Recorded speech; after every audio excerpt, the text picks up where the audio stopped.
Hello and welcome to Folsom Field. I am Matt Smith. As always, thanks so much for watching the channel. Before we get going here, like and subscribe. Do me a favor. It takes like 2 seconds, helps me out a ton. I really appreciate it. 52-0. How about a shutout to end the regular season for the Colorado Buffaloes? Impressive performance today in a bounce back from last week's loss in Kansas City, Colorado.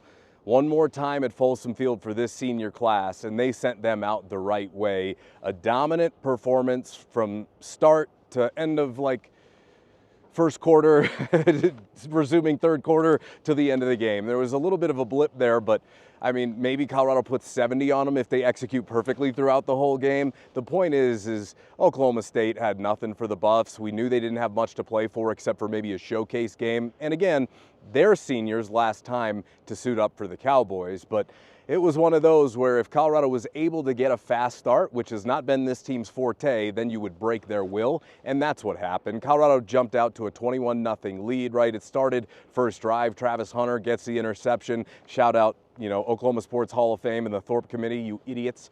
Let's just say it again. He gets the interception. Micah Welch punches it in, and they were off and rolling, like I said, up until it got to about 21, and then there was some very odd sequences in that second quarter that were very dysfunctional, and Coach Prime was not happy with it, and at one point in the second quarter called a timeout to just tell everybody to dial back in. It was like when they got to 21, they kind of lost focus. Well, even Shedeur after the game said that Coach Prime sat him down in the locker room and said, we're not doing that. You were finishing on the right note. And, everybody rallied. And in the second half, they just absolutely, closed the door on the Cowboys entirely. It's interesting because Oklahoma State was a team that was picked to finish near the top of this conference preseason. They had a hell of a year last year and they returned a lot of guys, but Mike Gundy has not done a great job with that team, and they just kind of fell apart throughout this season. And Colorado, I think, had a little bit of angst to take out from last week, and they certainly did that. The defense, they started fast. They did a great job, obviously, Travis a big part of it. And going up against a true freshman making his second career start, obviously with a veteran-laden defense like Colorado has, that's an advantageous position, but they made him very uncomfortable. He finished 11 of 29 with 2 picks and 70 yards and played 4 quarters. Colorado's defense, first team, second team, third team, and I'm sure there were some, fourth stringers that got in at the end of the game. They all did their jobs, and we spoke to Cameron Silman-Craig afterwards and DJ McKinney as well about the defense's emphasis to finish this shutout because, they've been talking about this all year. They said it's something they've said that they could do. Well, they went out and they proved they could do it today. Now, look, this is 9-3 and 7-2 now, and now we wait.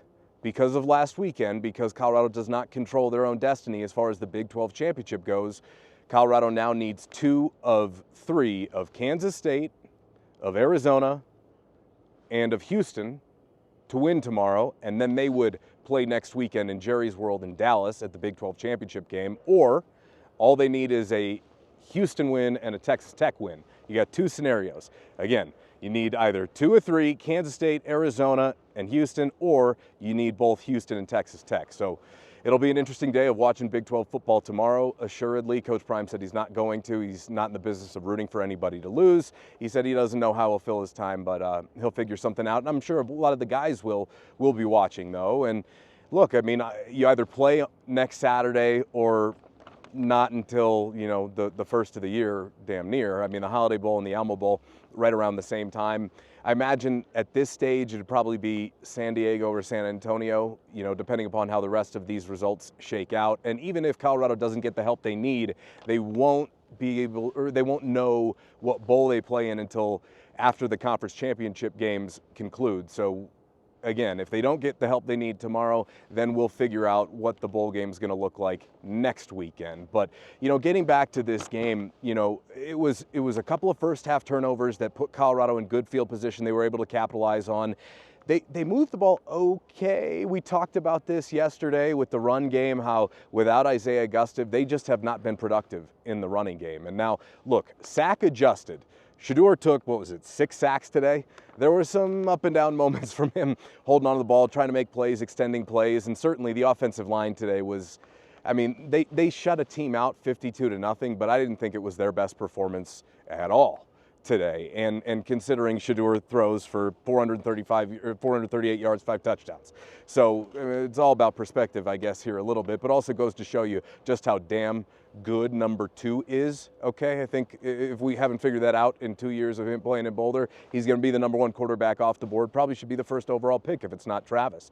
So clearly kind of left a little bit to be desired, but they really rallied in that second half. And again, Welch finished 12 carries, 39 yards, offered all, 4 carries, 16. Harge, I mentioned yesterday, I'd like to see Isaiah Harge get some touches, and he did, and he looked good. Every time he's touched the ball, he's made plays. Had a really big catch in this game. That was a part of one of the very strange first half sequences that I guess we can get into here in a minute. 26 first downs for Colorado to just 10 for Oklahoma State. Like I said, I mean, all the numbers, however you want to slice it, they clearly dictate that Colorado had control of this game all the way throughout for the most part. LaJohntay Wester offensively today, 11 targets, 11 catches, 175 yards, 2 touchdowns, and had a 3rd touchdown called back due to a pick play. He had a phenomenal day on senior day. We'll get to, the Heisman here in a second.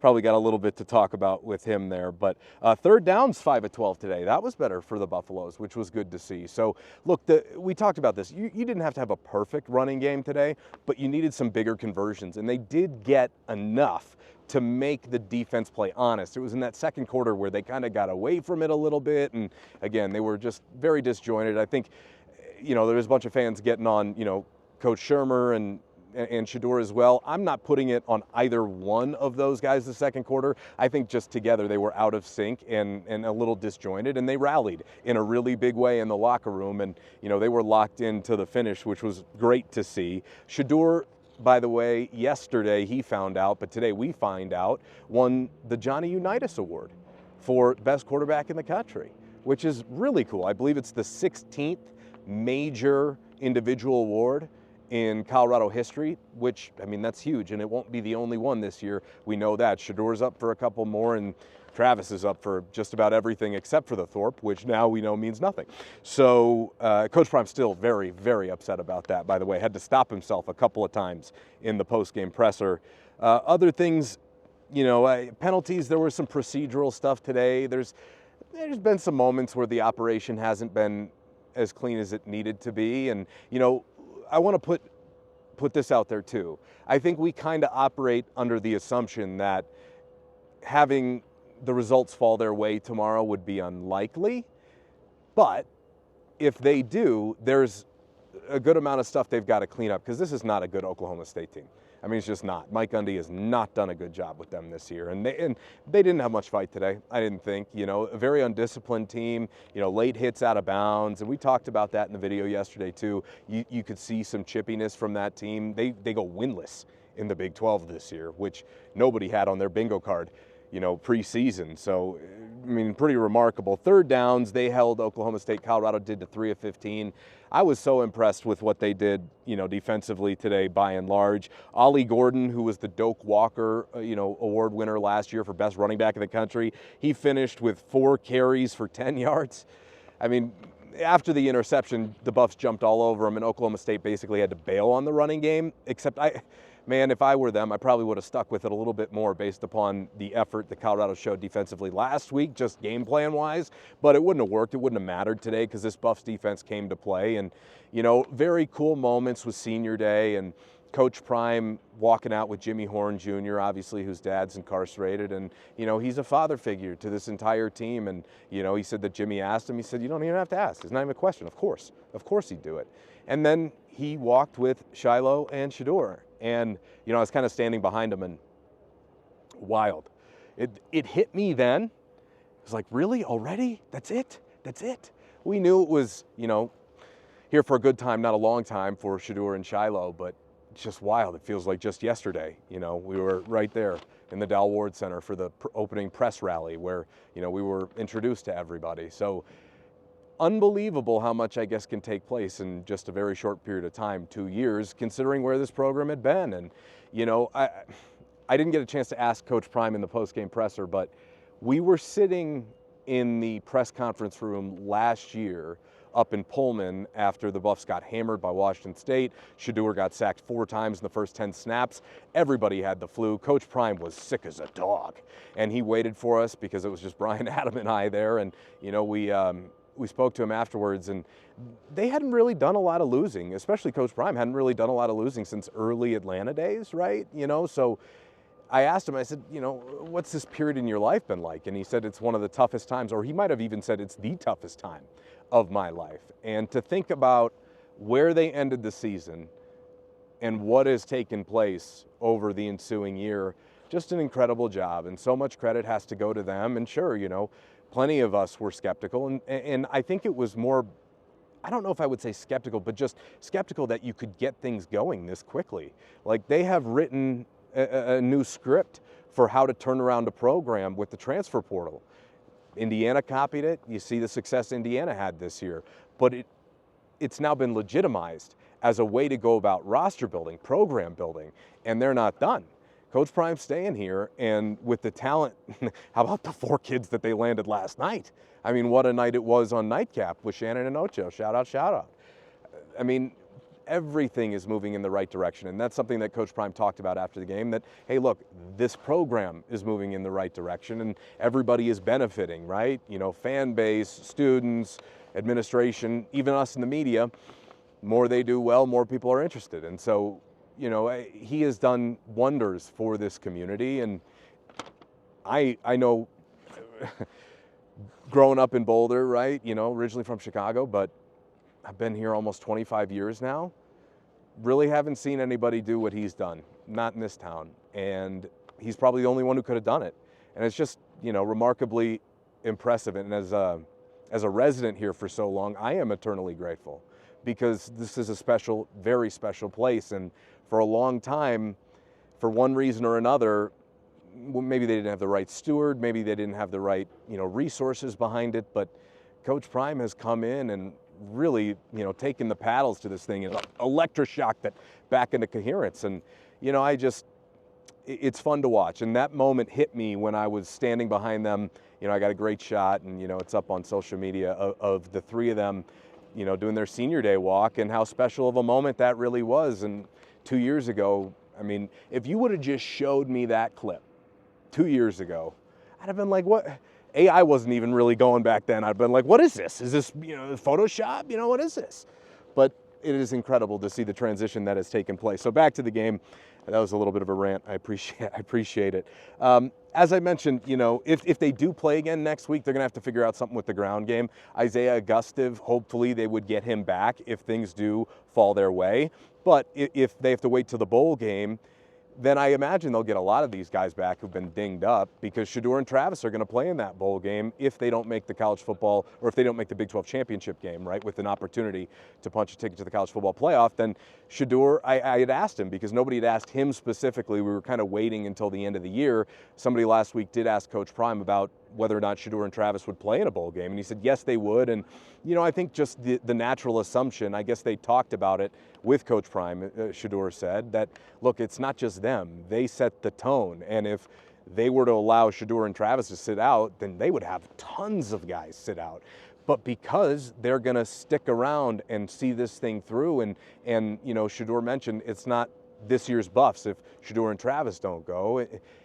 They know that you couldn't ask everybody else on this team to show up in the bowl game if they didn't, and they're going to stick it out. And, I think it's a good thing, because you're going to get some other recruits in the program for bowl practices one way or another, and it'll be good for them to kind of get their feet wet and get a taste of what it looks like with the already established standard. And Cameron Silman-Craig talked about that. He said that when they came here, they wanted to be a part of creating a standard, because Colorado had no standard.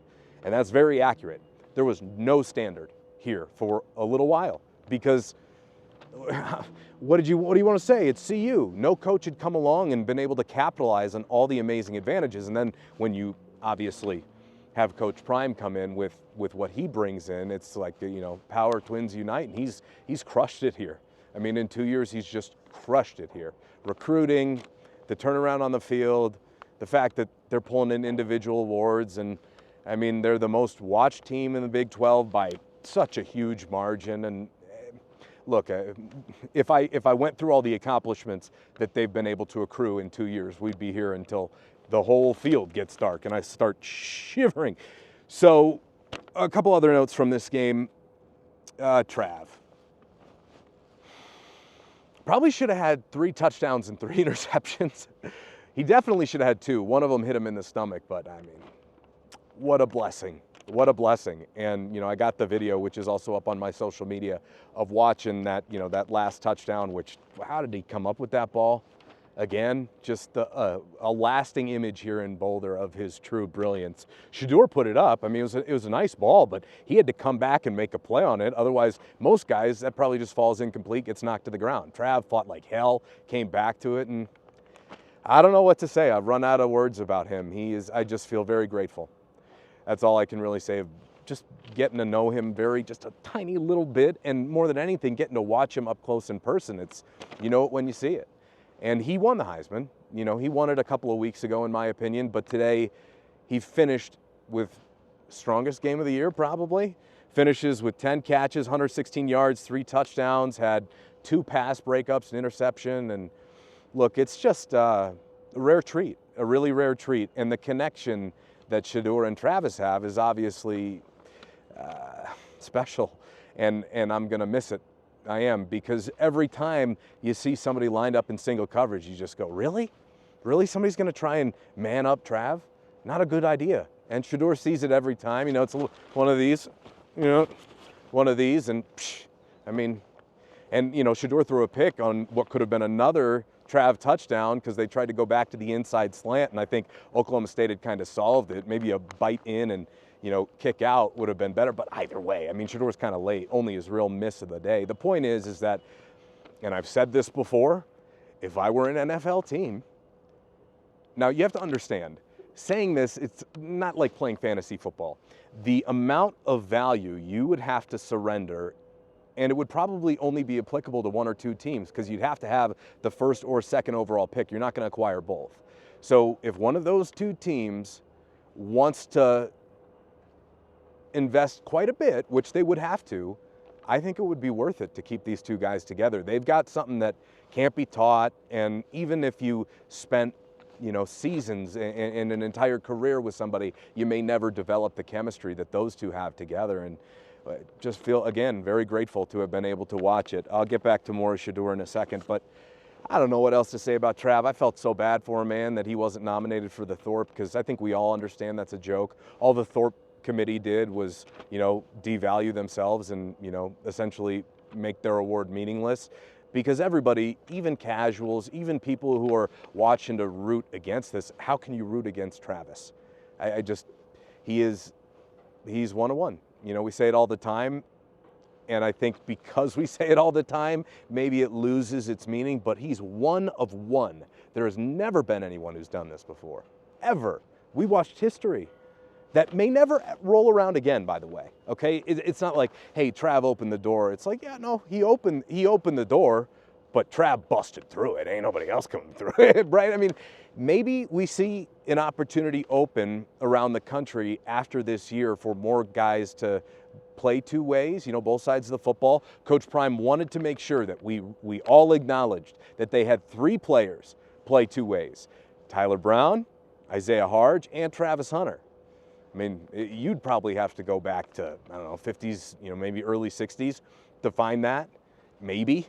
It's been a long time. So the versatility that you are afforded if you handle your own business and you show that you're capable of doing it here is unlike anywhere else in the country. And I just want to give Coach Prime so much credit for that, because to have the vision, to have the patience, and to have the wherewithal and know-how to be able to coach it, recognize it, and teach it, you don't find that anywhere else. And I think that's, again, I've said this before and I'll say it again. If Travis Hunter would have went to Florida State, if Travis Hunter went to Alabama, Georgia, would he have been a great player?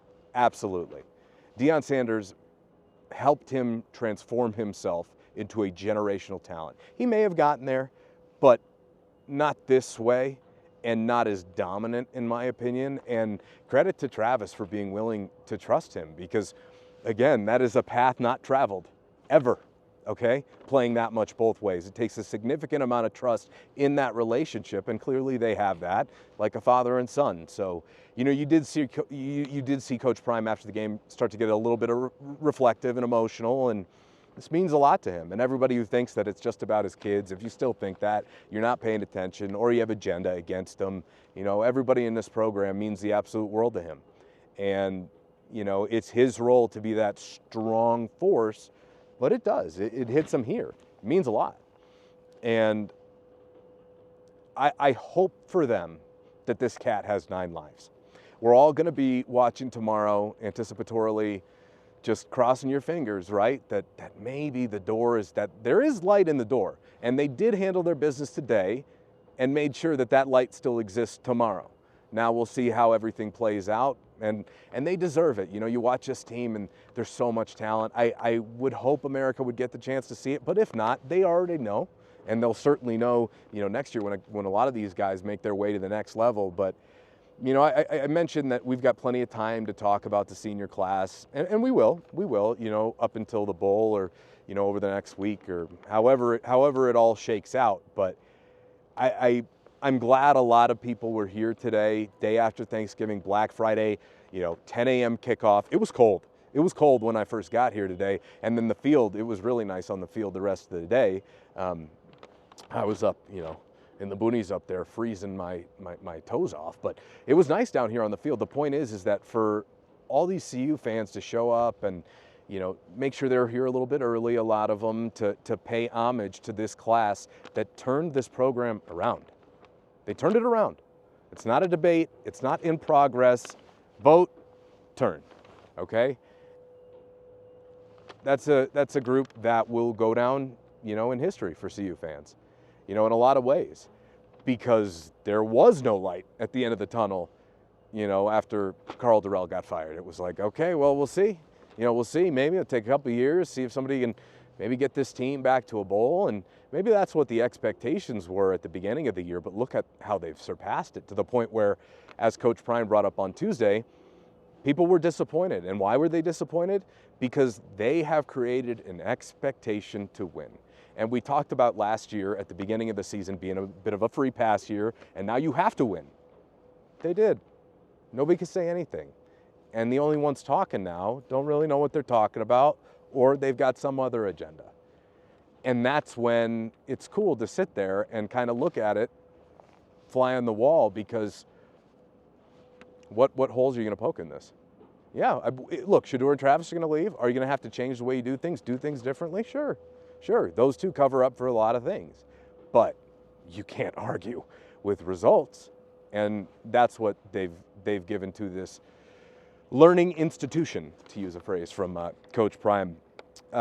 Defensively, I don't want to skip over too many guys. Shiloh, you know, made some plays today as well. I believe he had a fumble recovery as well. He's, you know, he's gotten, I think from CU fans, he's gotten at times a tough rap, but also made some huge plays. Led the country in forced fumbles last year, and obviously dealing with the broken forearm this year, that was devastating for him, but he came back and rebounded, and, you know, he's a vocal leader in the back of that defense as well, and I thought he played well today. As did Cameron Silman Craig, bounced back from what I thought was maybe one of his lesser games as a Buff, and he acknowledged as much in the post-game, said that he felt like he let the team down to a degree. He felt like the defense plays well when he plays well, which is actually true. I think there's a lot to that. And, you know, last week wasn't one of his better games, and certainly defensively as a whole wasn't one of their better games. So good to see him finish on a high note. I'm not exactly sure who the Buffalo Heart Award winner is. If I had a vote, it would probably go to him. He has elevated himself this year in a leadership role, a productivity role, in a really impressive way. You know, I thought coming into this season, my expectations weren't sky high. I thought he played well at times last year, but, you know, being a little bit undersized, look at what he's done. I mean, he's a hell of a player, and I can assure you, a fan favorite.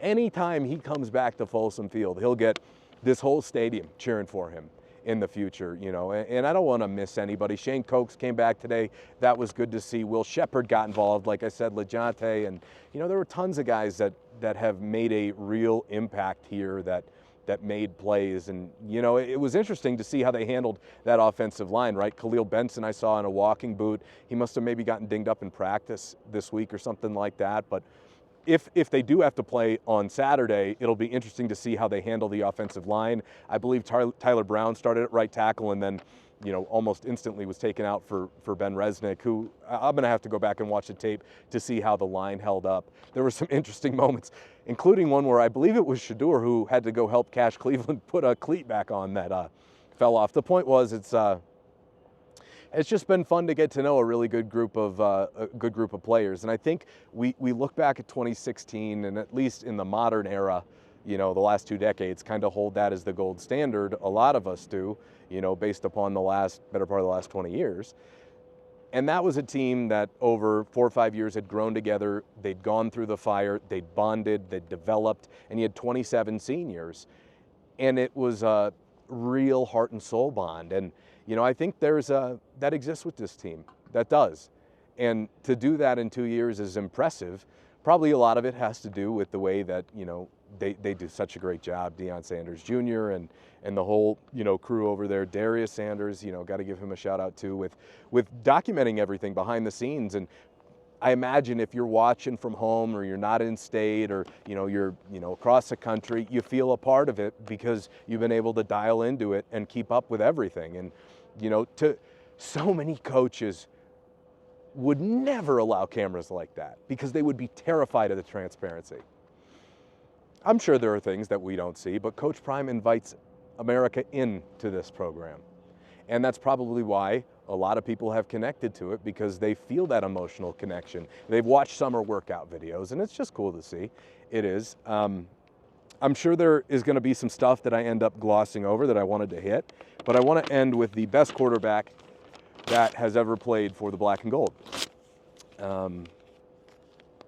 What a treat it has been. And it hit me hard when they hit that last touchdown that was the last time we're going to ever see him throw a pass here. Going to be Juju next year. You're going to be a freshman. You're going to be starting over. And it'll look different. And we know how talented he is, but do not take for granted Shedeur Sanders. He's not going to win the Heisman. You know, he did win the Unitas, which is amazing, obviously. And I even thought that he'd be, you know, slighted in a couple of those areas, because typically the quarterback awards, they go to, you know, guys with the most wins. Dylan Gabriel, Cam Ward, they'll probably finish with more wins. So, I mean, this guy's having a sneezing attack. Jeez. That was unbelievable. Sorry, it was like 7. I mean, he rattled off 7. I mean, we could not get through the end of the year without no noise distracting me, right? But almost did. No tractors today, you'll see.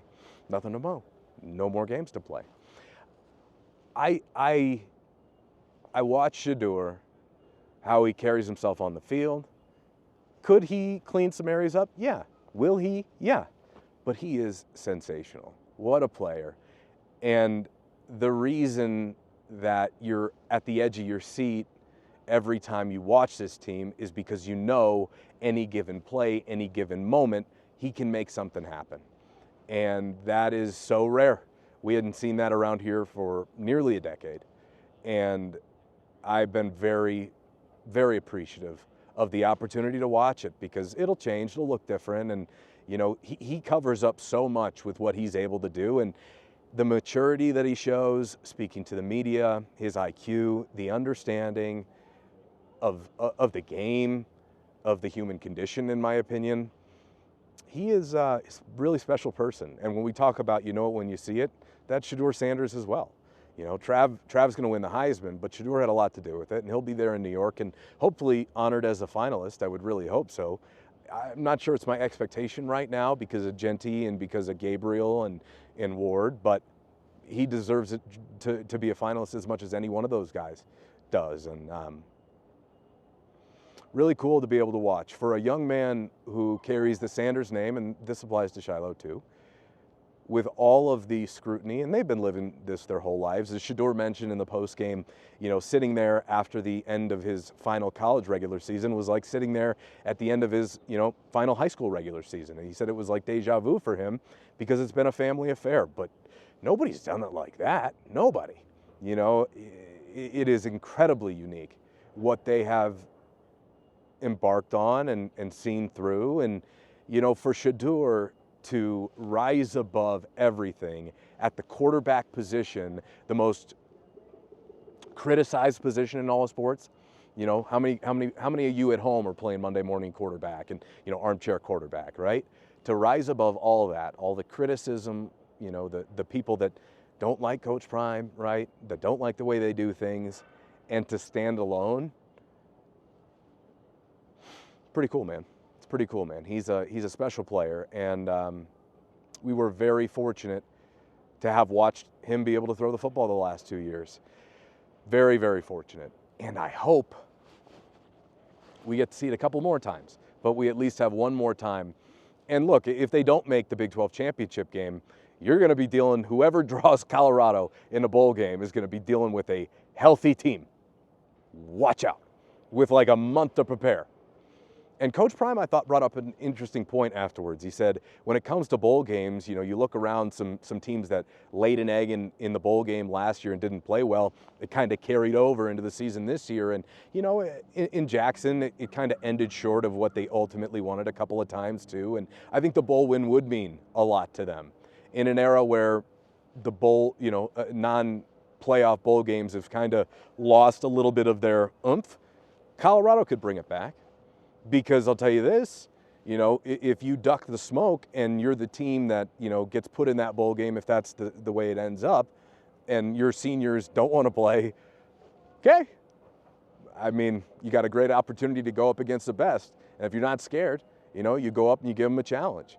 I can't wait to see that if that happens, but I'm more excited to see hopefully the chips fall their way tomorrow, and hopefully this team's playing again next Saturday. And if that happens, we can talk about the things they need to address and clean up, because there's a good amount of them, and we will. But if not, this is a break now until end of December. And in between, we'll fill all the details in. But, you know, just find myself feeling very grateful and appreciative, and overall had a whole heck of a lot of fun the last 2 years. And to see them finish where they did, compared to where they ended last year and where they started. It's cool when you can, you know, taste it, touch it, feel it, have something tangible there to look at and point to and go, I did that. And for every one of the seniors, next year they're gonna be watching this team play on national TV, and they're gonna know that they had a hand in helping make that possible, because it really hadn't happened around here for a very long time. So a fantastic note to end the home regular season on, 52-0. They did finally get their 50 burger, and they got it in a shutout. They made a statement. And if anybody slips up tomorrow, they'll be right there and ready. And then Shedeur and Travis will be headed to Dallas, and, you know, along with the rest of them. And if it doesn't happen, then you take a month off, put in a really good month of bowl practices and development. And, you know, that's the other part of this, that you see a lot of guys kind of like dip and go train for the NFL and the combine, and they got you covered. Like, you're not gonna have to leave Boulder, in my opinion. I'm sure plenty of people will, but being in a Colorado practice is not a bad thing if you're trying to prepare for the NFL too. So let's acknowledge that as well. I appreciate everybody out there for following along all season long. We definitely at least have one more game to talk about here coming up, and a big bowl game at a bare minimum. And, you know, I hope everybody out there, whether or not you want to watch, you don't want to watch, you wake up on Sunday and check the scores, however you're going to handle tomorrow, I hope you take a minute to appreciate what we got a chance to witness the last 2 years with some of these guys individually, and with the overall turnaround of this program, because it's been wildly impressive. And I hope for anybody that's a Colorado fan, you take a moment to really soak it up, because I think we've understood that it doesn't always happen like this, right? For a while, 2016 was that oasis, you know, in the desert, that you just kept looking back on and going, oh, I remember that when there was good football being played here, and now there is again, which is pretty cool. Appreciate it. Again, like and subscribe, helps me out a ton, and we'll talk to you guys soon.